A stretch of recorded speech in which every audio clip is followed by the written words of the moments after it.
Meet Ethan. In 1988, Ethan was born in the United States of America to a man named David and a woman named Laura.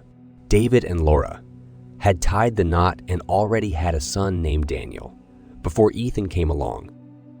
Neither David nor Laura possessed extraordinary intelligence or talents, but they dedicated themselves to their respective careers and worked diligently to build a life for their family. At the time of Ethan's birth, they earned enough to provide a modest level of security for themselves and their two sons, though they never experienced much financial comfort. Their budget was tight, and they often had to make frugal choices to make ends meet. They were solidly middle class, typical of a suburban American family. As time passed, Ethan and Daniel began to gain a better understanding of the world around them. They started to comprehend the circumstances of their lives and developed their unique personalities and outlooks. Ethan and Daniel had quite different dispositions. Daniel was a naturally optimistic person who consistently viewed the world through a positive lens. He recognized his parents' efforts and admired them for doing their best with the resources they had. Daniel found joy in simple pleasures and relished activities like hiking, sketching, and playing the piano. Ethan, on the other hand, had a more pessimistic outlook on life and yearned for something grander and more extravagant. He perceived the world as a complex game with different levels and winners and losers. In his view, success and social status were the markers of victory, and he felt that he and his family were on the losing end of this game. This perception weighed heavily on Ethan's mind, leaving him discontented.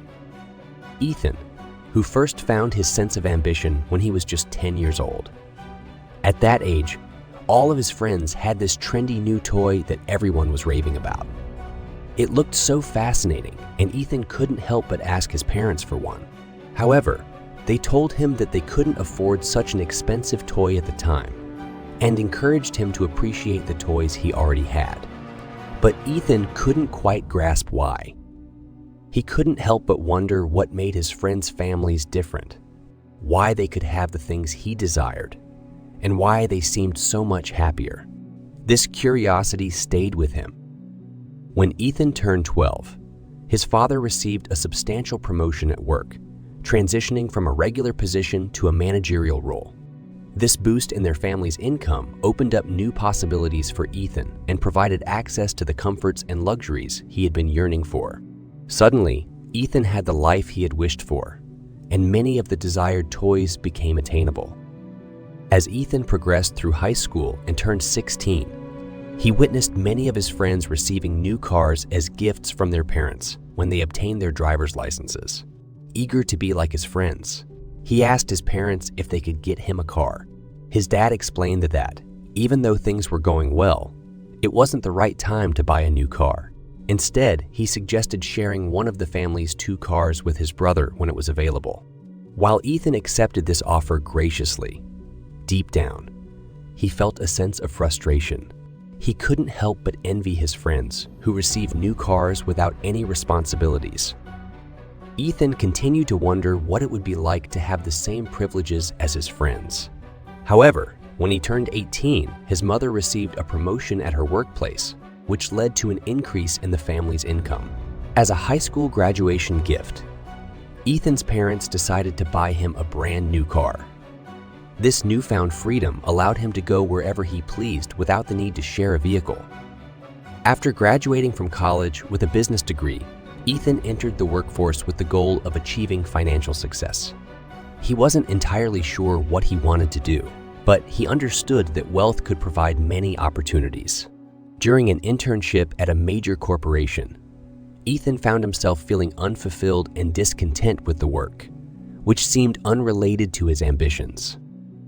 Nevertheless, he made friends with some colleagues, one of whom was the VP of Sales and Marketing. This influential figure had a luxurious lifestyle and the financial means to indulge in fancy dinners and events. He possessed an impressive house, a stylish car, and an enviable charisma that attracted beautiful companions. Ethan couldn't help but desire that kind of authority, wealth, and social appeal. Determined to achieve his goals, Ethan resolved to work diligently and strive for a significant role within the company. Many years would pass, and he would remain with the same organization, committed to achieving the success and happiness he had long sought. Ethan dedicated years of his life to his career, putting in relentless effort. He became laser-focused, gradually distancing himself from many of his friends, seeing his family less frequently and rarely engaging in activities outside of work. As time passed, he climbed several rungs on the corporate ladder, significantly increasing his income.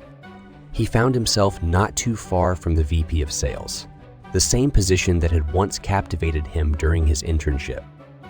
Ethan was now a homeowner and the proud owner of a luxurious car. With a healthy disposable income, he could afford most of the things he desired, dine at upscale restaurants, and wear stylish clothing. However, despite these material gains, Ethan still felt unfulfilled by his work. Each day seemed repetitive and lacked a sense of personal connection. He often found himself wishing for the workday to end. One day, a college friend with whom Ethan occasionally spent weekends shared news of his exciting new job at a different company. He raved about the incredible opportunities for growth, the generous starting salary, the flexibility, and the friendly atmosphere, including the welcoming company owners. Ethan couldn't help but wonder what it would be like to work for such an outstanding company. He contemplated whether this was the key to genuine happiness.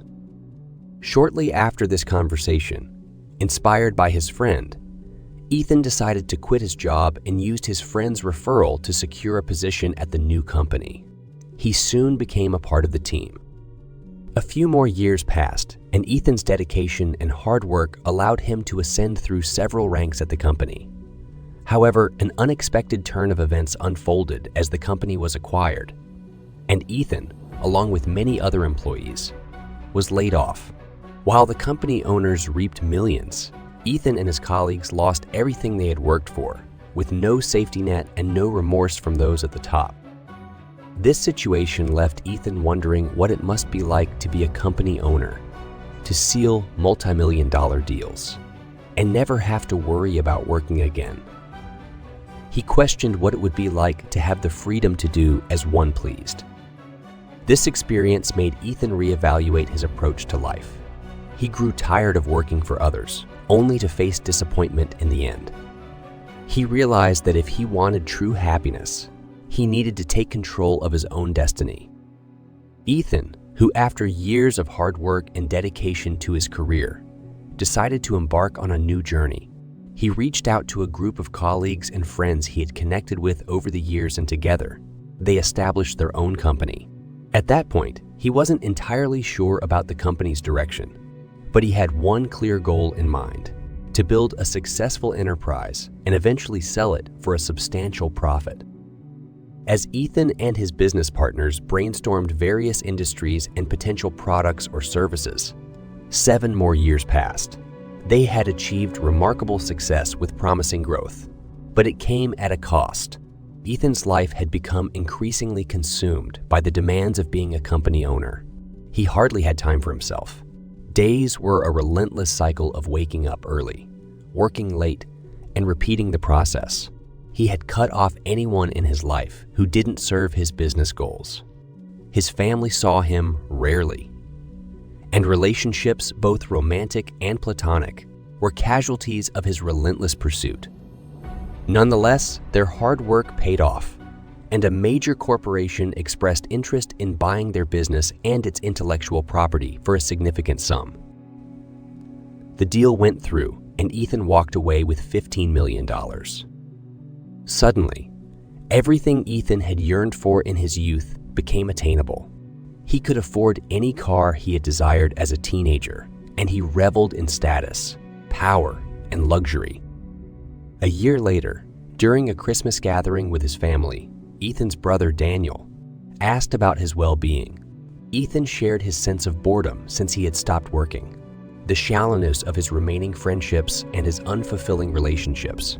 He confided in Daniel about the difficulty of meeting genuine people and finding excitement in life. Daniel, on the other hand, had pursued his passions with great enthusiasm. He had been painting, camping, and playing the guitar. His creative endeavors had been financially rewarding, and he found fulfillment in every piece of art he created. Daniel cherished the connections he built with clients who appreciated his work. He had a loving family, a successful art career, and upcoming plans for an art exhibition in Spain. Ethan was struck by the happiness he saw in Daniel's eyes and the contentment he exuded. He wondered why he had never slowed down or appreciated the simple joys in life, and why he had spent half of his life accumulating wealth and possessions, only to end up alone and unfulfilled. In response to his questions, Daniel simply said, "Ethan, I simply didn't have to search so diligently." Thank you for watching. If you found value and enjoyment in this video, please consider giving it a thumbs up, sharing your thoughts in the comments, and subscribing to our channel if you haven't already. We're committed to creating content that helps you experience life with clarity and wonder.